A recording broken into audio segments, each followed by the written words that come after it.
เป็นคนนั้นยากจริงนะเพราะพุทธศาสนายิ่งแส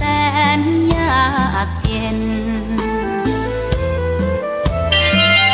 คนไทยโชคดีที่สุดแล้วมีแก้วสามดวงงามเด่นมีวัดซึ่งเป็นนาบุญยิ่งใหญ่มีศาสนาพุทธประจำชาติไทยอยากหล่ออยากสวยเราต้องรักษาศีลอยากมีอันจะกินต้องหมั่นทำบุญทำทานเอาไว้เข้าวัดสวดมนต์ฝึกฝนสติให้ว่องไวรีบทำตอนที่เราทำเองได้อย่ารอจนตายถึงเข้าวัดว่า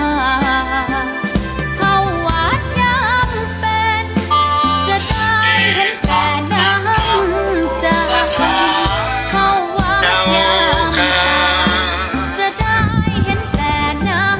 ำใจก่อนจะสร้างบัดนี้ข้าขออาราธนา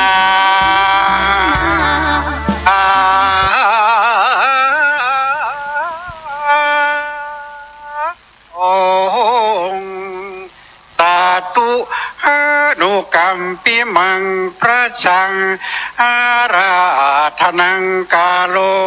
มาเต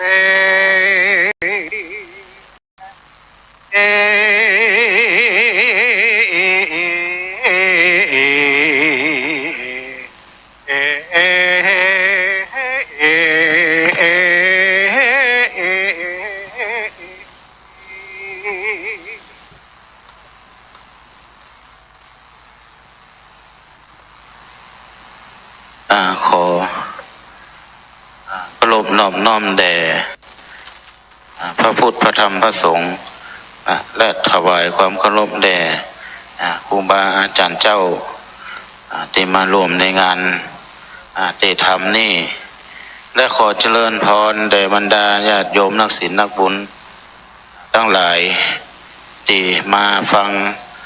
พระธรรมเทศนาต่อไปเป็นพระเจ้าสิบจาตุภูกที่สามชื่อว่าสุวรรณสามยิ่งด้วยเมตตาบารมีภูกนี้ภูกที่สามก็ขอละเชิญสดับดับฟังได้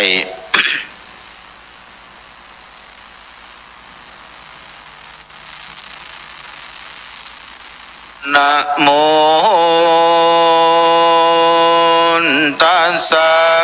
ภะคะวะโตอะระหะโตสัมมาสัมพุทธัสสะ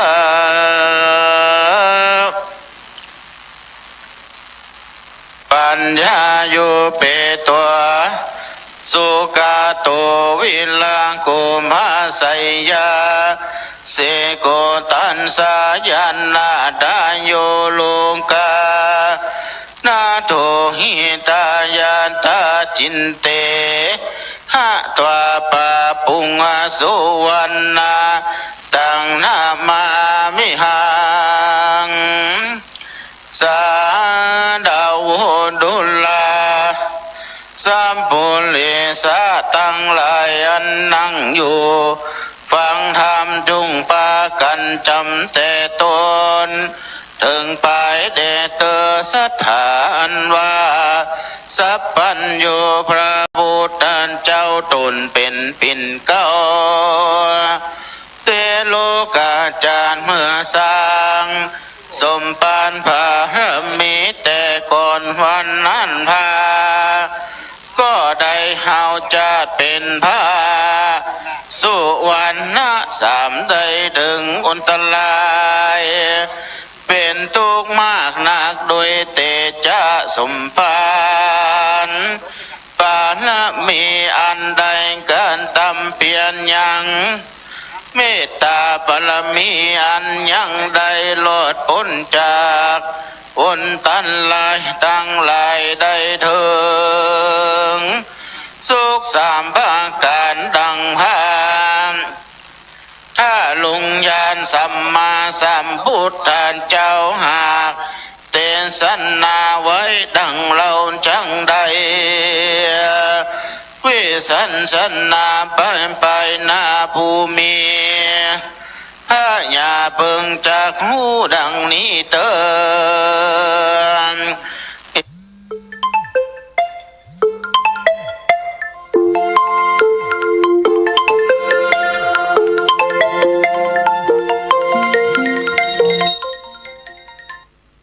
เจริญพรเจ้าอันแต่งต้นคาก็เจ้าไว้มีต้นคาของเจ้า มีเจ้าขอเจ้าหนึ่งต้นเนอะ จ้าเดี๋ยวแปลงไว้ให้เนอะจ้าสาธุค่ะสาธุค่ะ เวลาดังหูมานี่อาติเตกะเลในกาลอันล่วงพ้นไปแล้วเสียงเย็นละกันนานนักวันนั้นยังมีบ้านอันหนึ่งเป็นบ้านผ่านเนื้ออยู่แดนข้างคอกไปนอกเมืองผ่านลานัดสีอันมีตีไกลแม่น้ำมันหนึ่งชื่อว่านาติโสสันตามันตาว่าอันก็มีแลดานท่าในกาลนั้นยังมีผู้กันละผู้หนึ่งตายจากภพมันโลกแล้วก็ได้ลงมาเกิดเป็นลูกผานผู้หนึ่งชื่อว่าตูลูกุละกุมารว่าอันก็มีแลนะแล้วยังมีแถมหนึ่งบ้านอยู่ฟังคำนาหันแลเมื่อนั้นยังมีนางผู้หนึ่งตายจากภพโลกก็ได้เอาตนมาเกิดเอากำเนิดเป็นลูกสาวแห่งนายผ่านผู้นั้นชื่อว่านางปาลิกากุมารว่าอันหันแลตะโตปะลังลำดับนั้นไปนาคาทั้งสองใหญ่ขึ้นมาแล้วมีอายุใด16 ปีดังอันส่วนนั้นว่าพันตั้งสองพ่อแม่ก็มาเจนจาสัญญาว่าจังเอาลูกตั้งสองฮือแก่กันว่าอันหันแลแล้วมากว่ากันเจ้าตั้งสองใดเป็นผัวเมียกันเลี้ยวดังอันบุคลาตั้งสองนั้นก็บ่ควรเขาด้วยกินเลสและขมา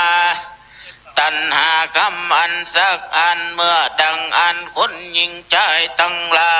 ยในโลกคือบ่อาภูกไปด้วยกรรมคุณเต้าว่าอยู่ด้วยกับกันบ่ได้เป็นดังพรหมตั้งหลายมวลหมู่อันที่อยู่กับกันในจันฟ้าพมโลกพุ่นก็มีหันแล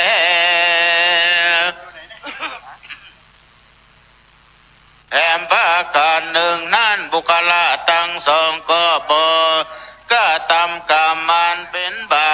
ปคือบอกการสันตันชีวิตเต้าประกอบไปโดยศีลธรรมเมตตาภาวนาไปใจก็โดยเหตุว่าเป็นอารมันติแห่งตนแต่ผมมาโรคลงมาเกิดนั้นแลในกาลเมื่อนั้นพ่อแม่ทั้งสองแห่งเจ้าตุกุลากุมารก็กล่าวว่าดุลาลูกหลักทั้งสองเอ๋ยนอดเนาสู่ทั้งสองเป็นผัวเมียกันแล้วสั่งบอกการตามกรรมการนั้นตั้งหากินสั่งอันคือมีต้นว่าละเนื้อเบื่อป่าและยิงนกเป็นต้นสั่งก็ตามการอันเป็นกลาวาดเย้าเฮือนอันใดกันว่าเมินมานไปสู่จักเอาสั่งมากินมาเลี้ยงกันนั่นจ้า ที่นั่นตุนโลกากุมารก็กล่าวว่าข้าแด่พ่อแม่ทั้งสองเอ่ยอันว่าข้าผู้นี้บ่อยากจังการตามกามสั่งสังอันแลเต้ามีใจไข่บวชคือพระหนวดเป็นจีอยู่ป่าขอพ่อแม่ได้อนุญาตเครือกาตั้งสองนี่ออกไปบวชเป็นจีอยู่ดงลีแดเตอว่าอันเมื่อนั่นกันพ่อแม่ตั้งสองอนุญาตแล้วตัวกุลากุมารผมตั้งนางบริกากุมาลีผู้เป็นเมียก็พากันเข้าไปสู่ป่าไม้หิมมาปานผ่าลบเพื่อว่าจากบวชเป็นละสีก็มีวันนั้นแหละนะสาโกเทวาลัญจานว่าพระญาอินตาอยู่ฟ้าก็เจ้าปุณกาวิสุกรรมเทวบุตรลงมาในละมีแต่งแปลงว่ายังอันสะลมสาลาพมตั้งเครื่องอัฏฐบริขารอันเป็นบริวารของใจแห่งนักบวชตั้งมวลแล้ววิสุกรรมก็สันเอ็นมาสู่จันฟ้าก็มีหันและน้ำที่นั่นน้อยยาอินตาอยู่ฟ้าก็กวาดหูโดยญาณว่าราศีทั้งสองนั้นกันว่าตาบอดดังอันในกาลาไปนาจักบ่มีไผมาอุปถากรักษาพอเฝ้าตีนั่นตาเป็นหน้าเจ้าอินตาม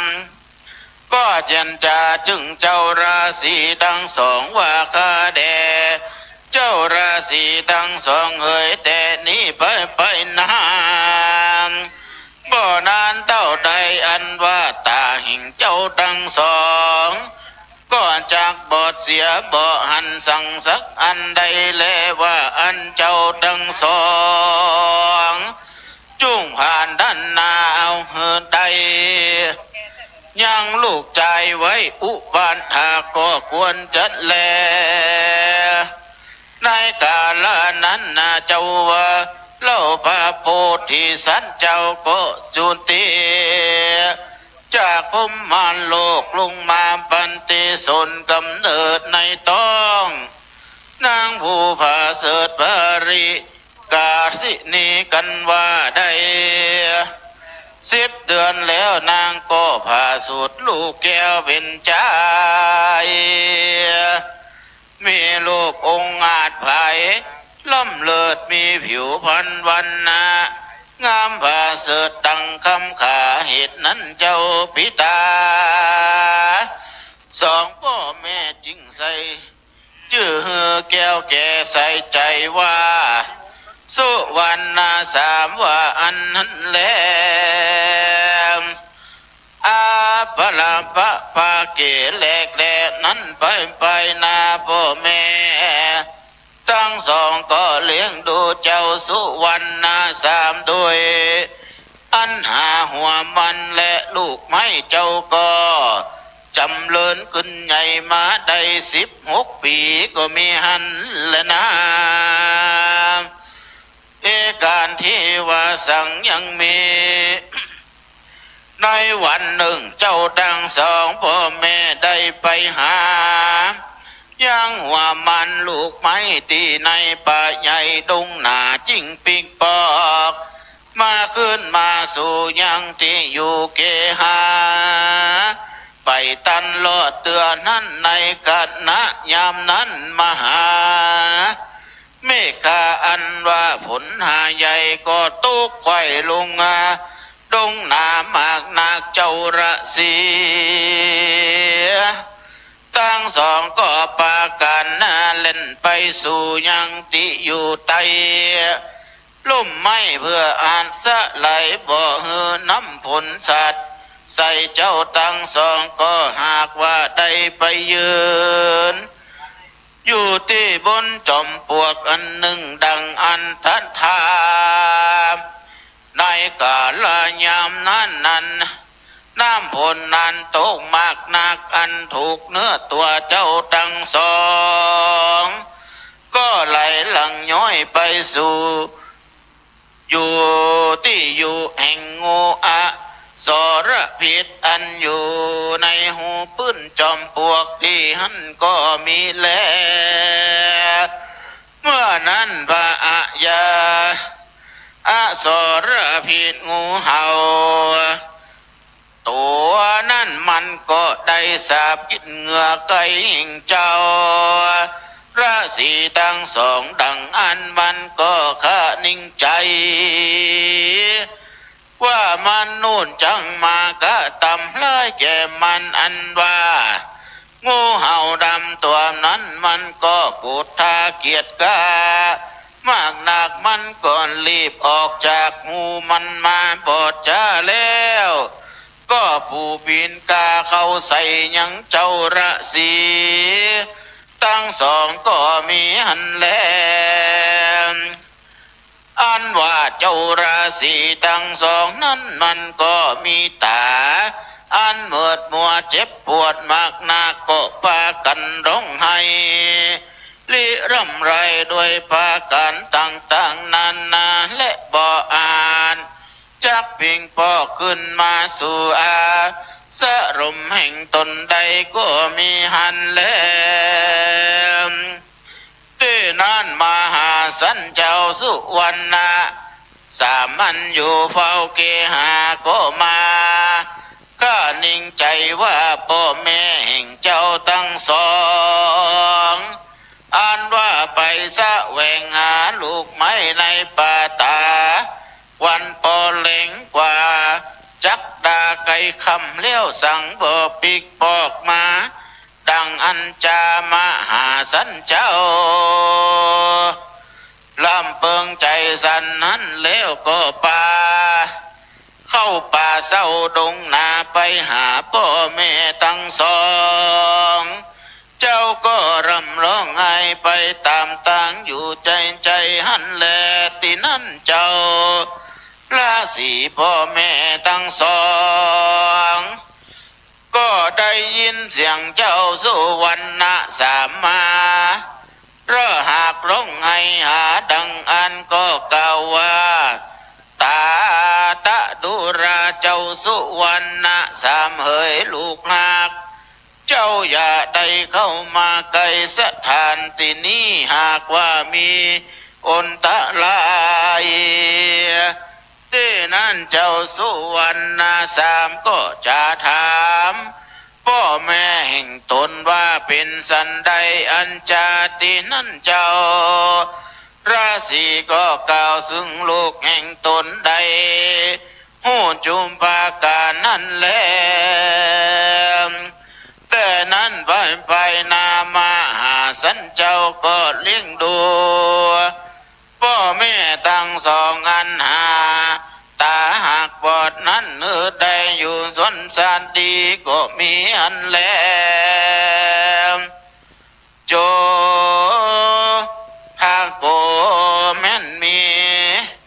คนมาไขหูว่าเจ้าราศีทั้งสองนั้นมีกรรมวิบากอันใดใดงูเห่าปินกาผู้พิษใส่ตาใดบอดเสียดังอันนั้นจามควรไขจาก่าวแก่ตามกรรมว่าได้อติตากาลาจาก่อนมานั้นคือเจ้าราศีทั้งสองนั้นได้เกิดมาเป็นหมอยาตาตินั้นยังมีผู้หนึ่งเป็นพญาติเจ็บตาก็มาว่าจังเสือเขื่อนทั้งสองยาตาแล้วยังได้สัญญาไว้ว่ากันหายดีแล้วดังอันก็จักเข้าของเงินคำอันนั่นแลที่นั่นเขื่อจังสองก็ได้การตามการญาตาตราบต่อเต้าว่าหายแล้วว่าอันว่าใจ ผู้เป็นพญาติเจ็บตานั้นก็บ่ได้ฮือเขาของเงินคำสัมปันติแก่เกินเจ้าตั้งสองสั่งสักอันเป็นดังกำว่าไว้เคือทั้งสองผู้เป็นหมอยานั้นก็กุทา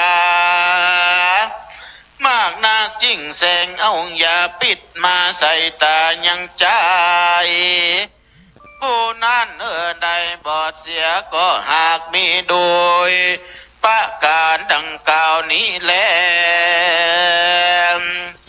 ตอนสมัยตั้งอันพระพุทธเจ้าหากใดแต่สันนาไว้ว่ากันละยานา กาลีกันลายานางป่าปะกาลีจะป่าปากันตีดังนี้บุคลายิ่งใจตั้งหลายจุงสันนำจำจือไว้อย่าใด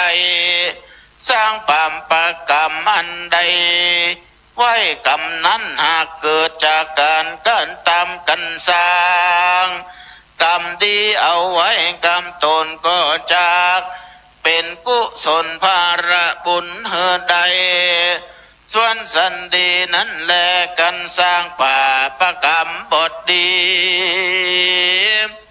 เอาไว้กรรมมันอย่าปลายจังมา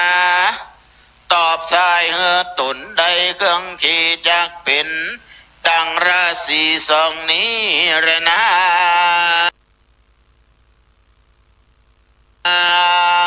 ทั้งสอง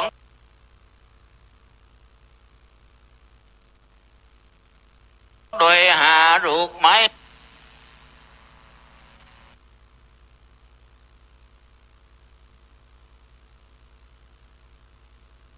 หัวมันกันตื่นเจ้ามาก็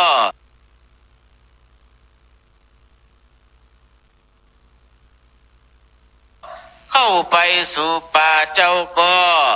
มีเมตตามา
ถ่ายเลยถ่ายเลย สั่งสมบา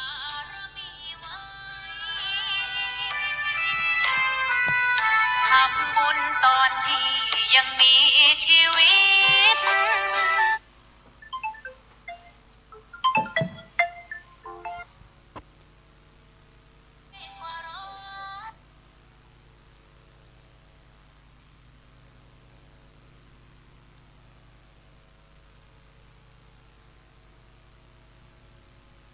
หรือว่าชาติหนึ่งพระชาติหนึ่งที่พระสัมมาสัมพุทธเจ้าพระองค์ได้นำมาเล่ามาเรียบเรียงให้สาวกทั้งหลายพุทธบริษัททั้งหลายได้รับทราบปรมีธรรมของพระองค์ชาติสุดท้ายนะซึ่งก็มีการเล่าเรื่องเป็นถ้าเป็นหนังก็หนังที่คนติดตามเยอะนะ เป็นสันดรชาดกนี้พระองค์ก็นำมาเล่านำมามาเปิดเผยให้กับพุทธบริษัทสาวกทั้งหลายติดตามได้รับฟังได้รับทราบศรัทธาญาติโยมอีพ่ออีแม่ทั้งหลายวันนี้อาตมาภาพก็จะได้นำเรื่องราวต่างๆที่อาจจะเกิดขึ้นณวัดหม่อนจอมพออารัญญวิเวกคีรีของหลวงปู่พระครูปฏิภาณธรรมทินในวันนี้ซึ่งจะมีการตั้งธรรมหลวงเตศมหาชาติเป็นพระเจ้า10 ชาติเนอะปีนี้บ่ได้เป็น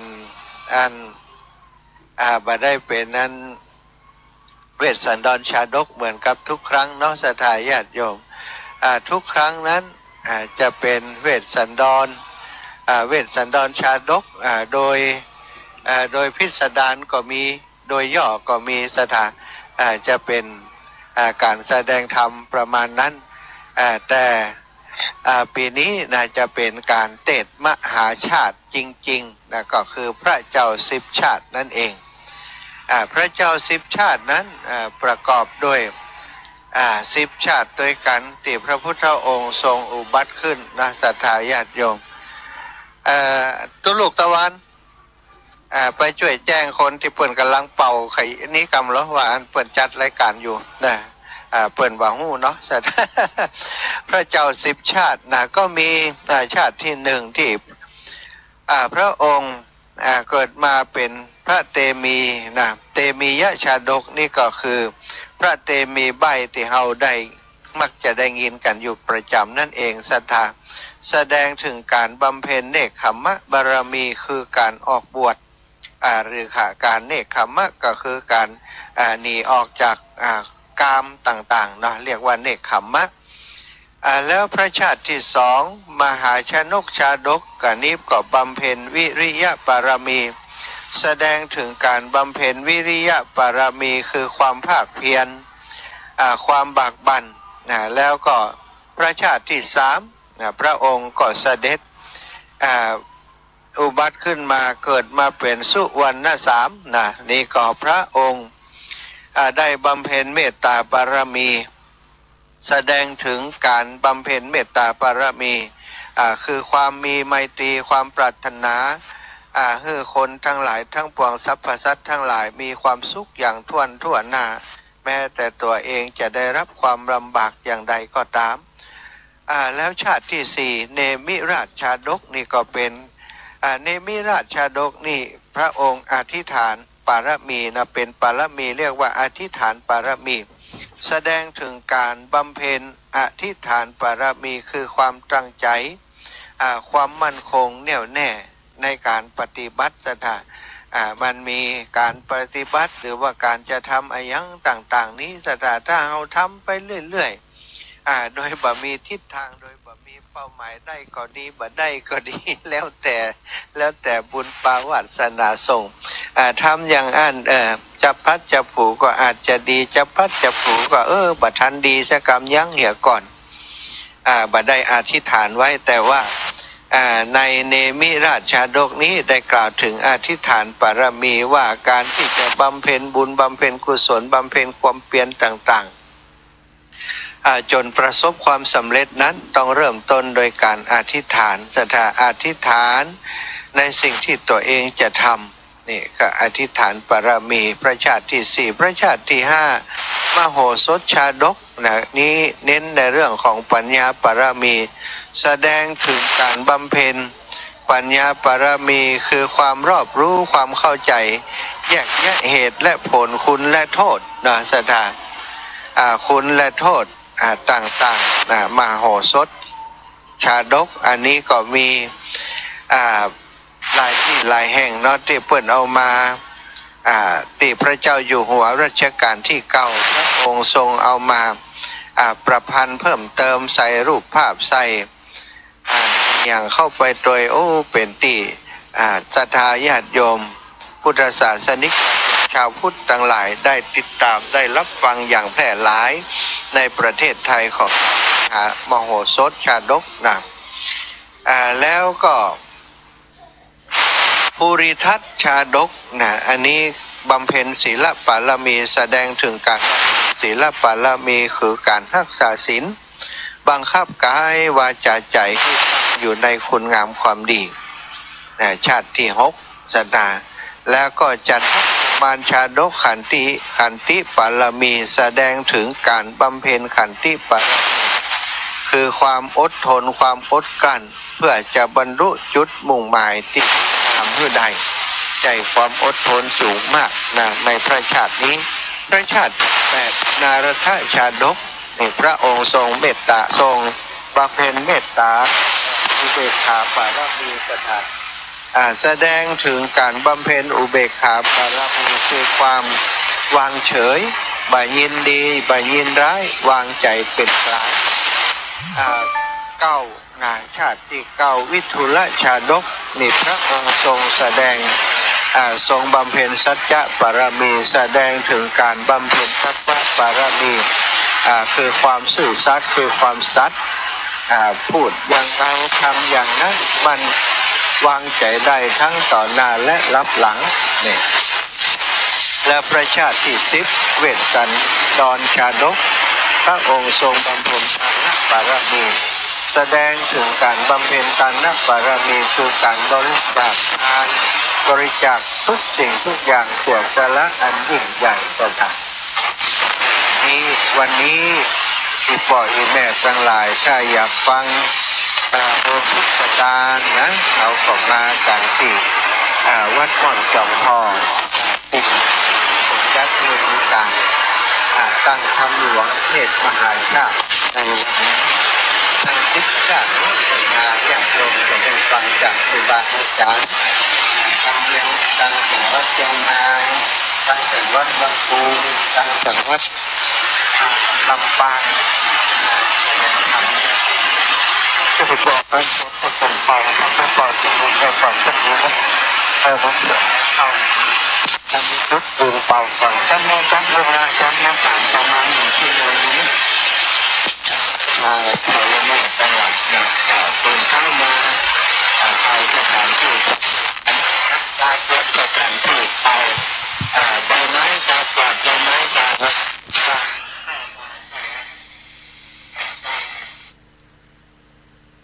แจ้งให้สถานญาติโยมที่อยู่ต่างบ้านต่างจองได้รับทราบวันก่อนทราบจากหลวงปู่ว่าโยมแม่ โยมแม่ละมุนสอนง่ายอยู่ที่แม่โจ้เนาะอยู่ที่แม่สันทรายแม่โจ้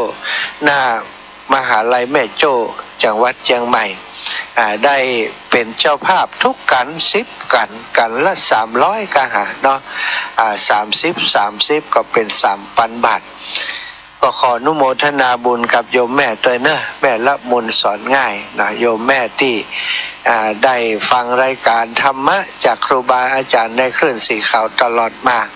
ตอนที่อาตมาเดินธุดงค์ในปีที่ผ่านมาโยมแม่ก็ถวายปัจจัยสนับสนุนในโครงการธรรมยตราเพื่อการศึกษา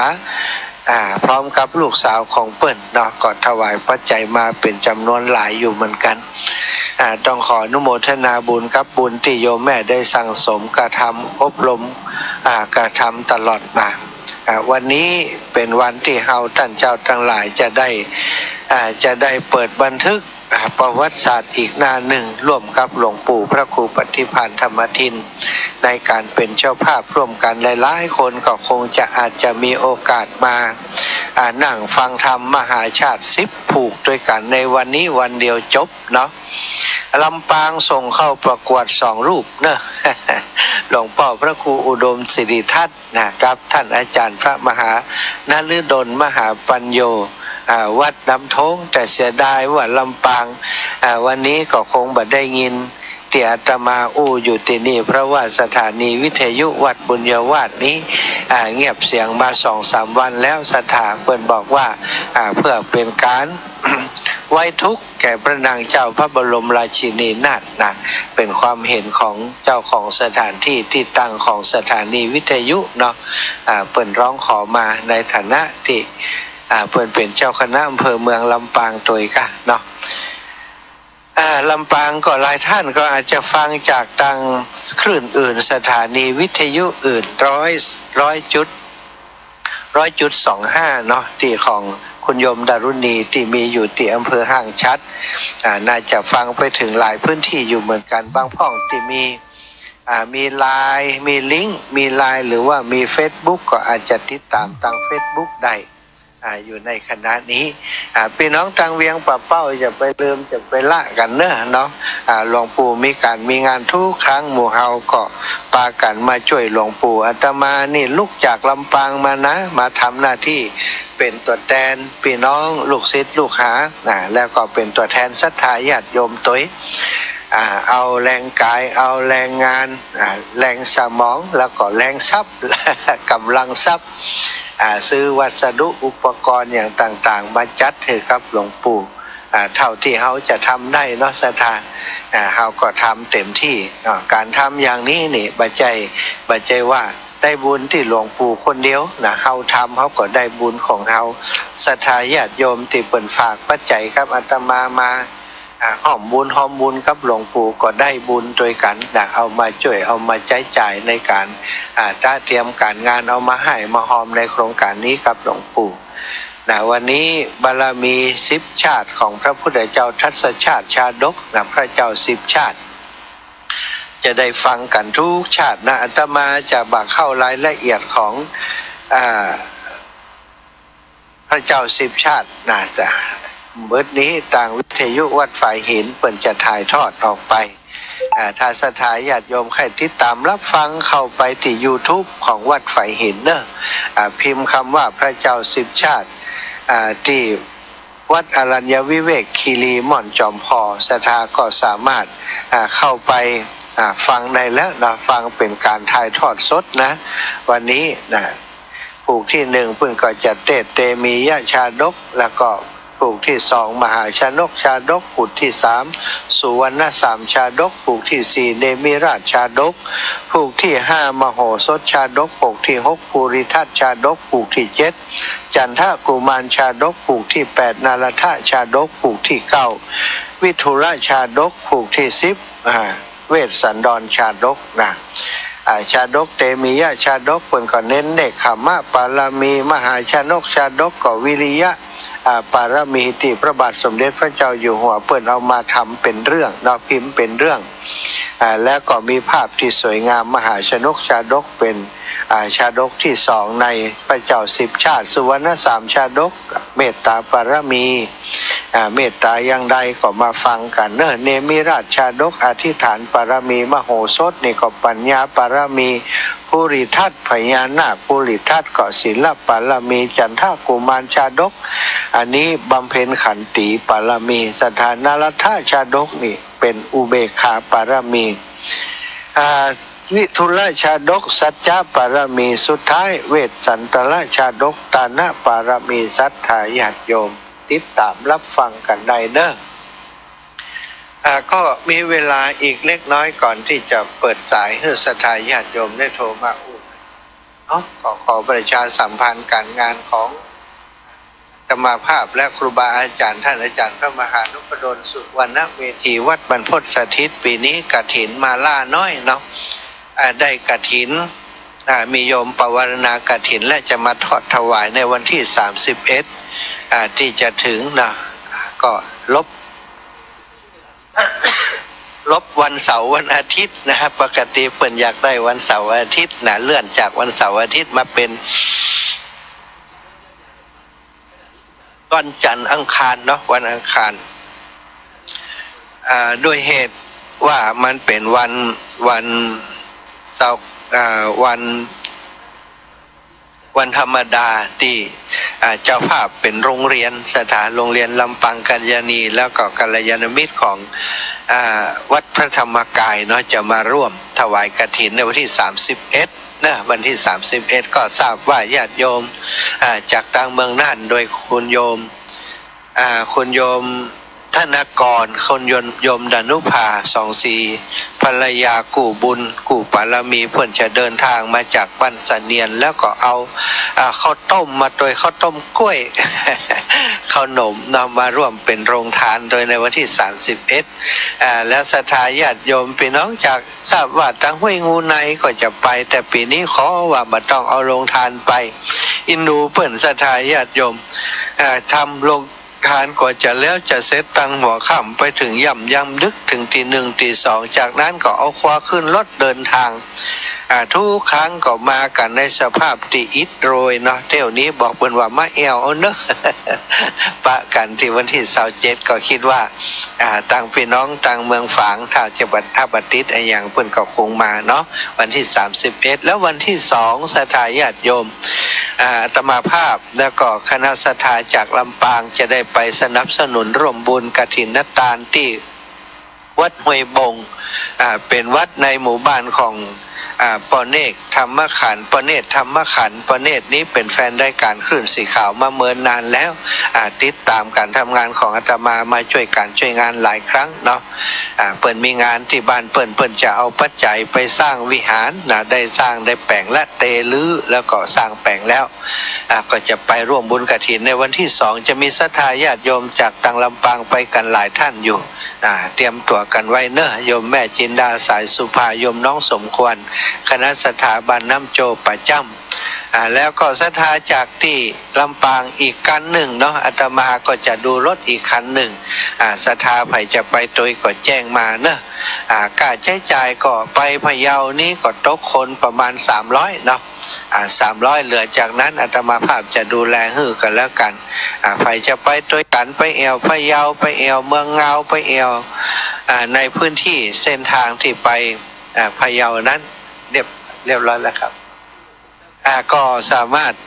ไปด้วยกันได้เนาะเอารถส่วนตัวไปก็ได้หรือว่าจะนั่งรถตู้ไปด้วยแต่ถ้าจะไปรถตู้ด้วยกันแจ้งให้อาตมาทราบก่อนจะถึงวันที่2เนอะ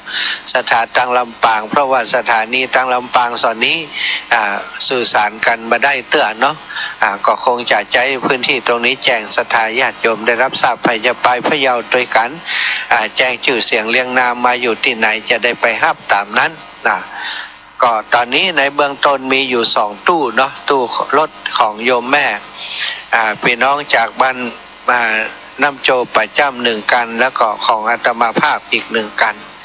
แล้วถ้าเพียงพอก็จะไปรถส่วนถ้ามันเกินก็จะไปรถส่วนตัวกันวันที่2ก็ฝากไว้อีกงานหนึ่งนะวันที่5วันที่4เนาะของวัดห้วยงูในของคุณโยมกนกพิชัยนาครูบาอาจารย์ไปกันหลายรูปเนอะพี่น้องเมืองฝั่งปากันเนาะเปิ้นมีการตานกฐินในวันที่วันที่4แล้วก็คงจะมีเรื่องของการเตรียมการบูรณะปฏิสังขรณ์ธาตุเจดีย์ของวัดห้วยงูในตัวจะได้ไปกราบครูบาอาจารย์ที่เมืองฝั่งอีกรอบหนึ่งศรัทธาญาติโยมจากลำปางจะไป 3-4 กันรถเหมือนกันจะไปวันที่3เนาะไปแอวไปพักผ่อนก่อนวันที่4ก็ทำบุญที่วัดห้วยงูในแล้วก็เดินทางกลับวันที่5วันสุดท้ายของกฐินปีนี้ซึ่งเป็นวันเกิดอาตมา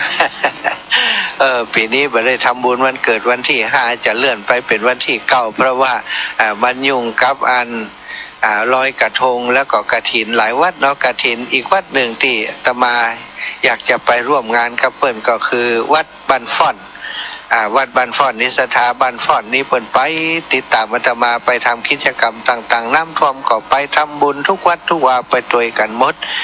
เปิ้นจะมีกฐินวันที่5ก็หวังว่าจะได้ไปช่วยเปิ้นตัวยเนาะวันที่5เป็นทำบุญวันเกิดไปในตัวส่วนวันปีนี้นะญาติโยมเปิ้นก็จะทำบุญอายุวัฒนมงคลให้กับอาตมาภาพในวันที่9ที่วัดบรรพตสถิตนะไปมีการสืบชะตานะแล้วก็จะมีการวางศิลาฤกษ์นะปกเสาเอกนะจะสร้างห้องครัวน้อยๆนะไว้ประจำกุฏิสิริธรรมวิพัฒน์อนุสรณ์ในวันที่9นั้นตัวศรัทธาญาติโยมพี่น้องลำปางของเฮาไปอยู่ใกล้ไปเอวหากันเนอะ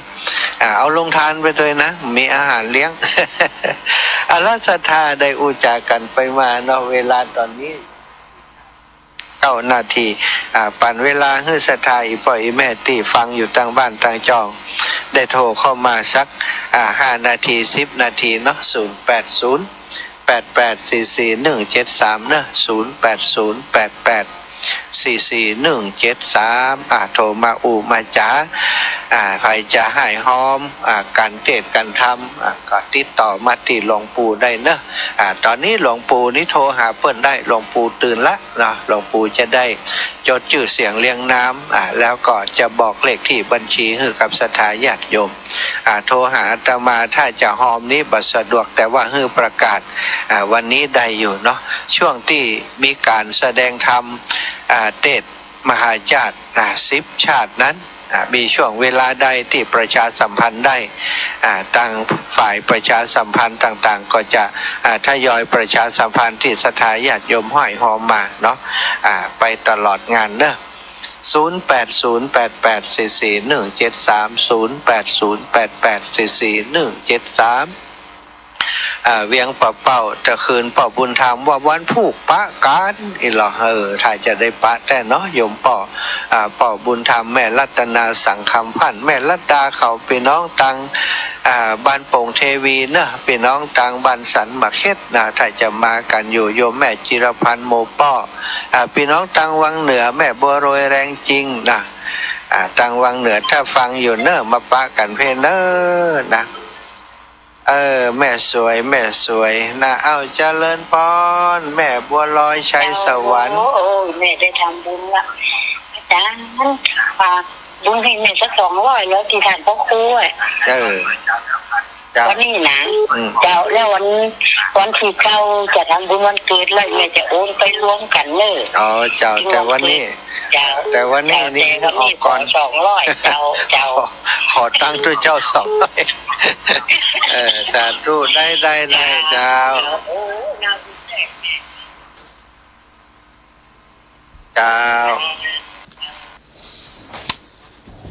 น้องสมพินบุญธาโ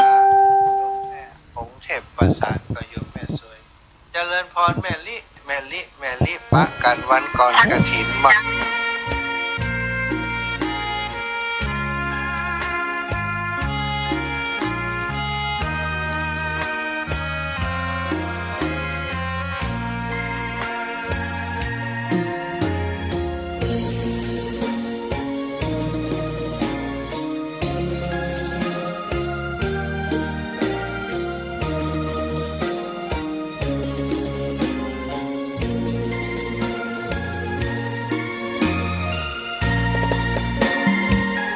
ดอกบัวดอกหนึ่งพึงใจไว้เพื่อบูชา